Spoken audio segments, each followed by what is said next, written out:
festivals are essential? Since I've been going to these festivals, actually I think my mind has been much more open, and it's not only seeing the culture of the places that you go to, but also seeing the culture of, in a way, of everyone who's coming there, and all the poets from all the places. And I think it's very important to realize how deep down in the core of a human being we are all connected, and I think that is, like, on a spiritual level, that is why it's important. And like on a more maybe pragmatic level, it's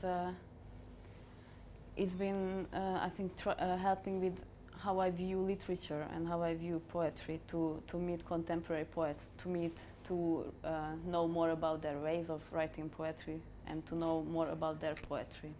Okay. So, what connects culture across borders? Words, emotions, or practical experience? Sorry? What connects cultures across borders? Words, emotions, or practical experience? I think the combination of those three, and because, yeah, and languages, like, you know, with words, the languages of everyone, of their own languages, are also connecting, because you are listening to their own languages, and that is also like hearing a string of voices that doesn't actually make sense, and it starts making sense after a while in a way that is not interpreted directly. So that is how words connect cultures, not only by understanding, so not only by a common language like English, but also the human experiences, like even the look on people's faces, and like talking to people, and you know, like, these distances can be dissolved, and it's not only by going to a place, but by seeing how big and this vast universe is around us, and this is even only the planet. We haven't got to all the other places, so yeah. Okay. So, what is your take on the city, Kolkata? Wow, yeah. This is a crazy city. I'm my first time to India. We've been traveling around in India for a week. We went to some other places, but Kolkata is definitely seems to be the craziest. I've been living in Istanbul for a year, and Definitely.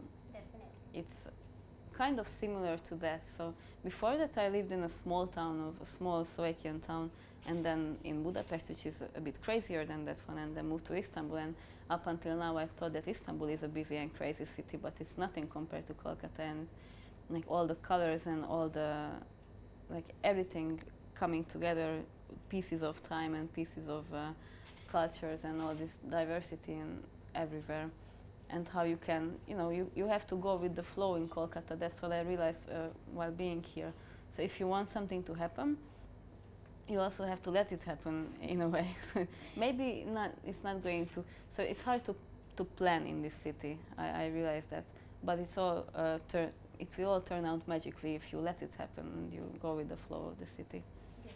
Okay, so how do you feel about Chair Poetry Evening Festival? Any messages? Well, I've known Sonnet Mondal for a while, for maybe 2 years, and you know, he's been telling us a lot about this festival since last year, since the first time, and I knew it's going to be wonderful, but this is all beyond my expectations. Like the whole thing of it, the love and the acceptance that's surrounding it all, and how just very wonderful diversity of the people who are coming here, of the poems, of everybody's worldview. So I'm very, very, very grateful. This is actually one of my favorite festivals that I've been to. Okay. Thank you so much. Thank you very much.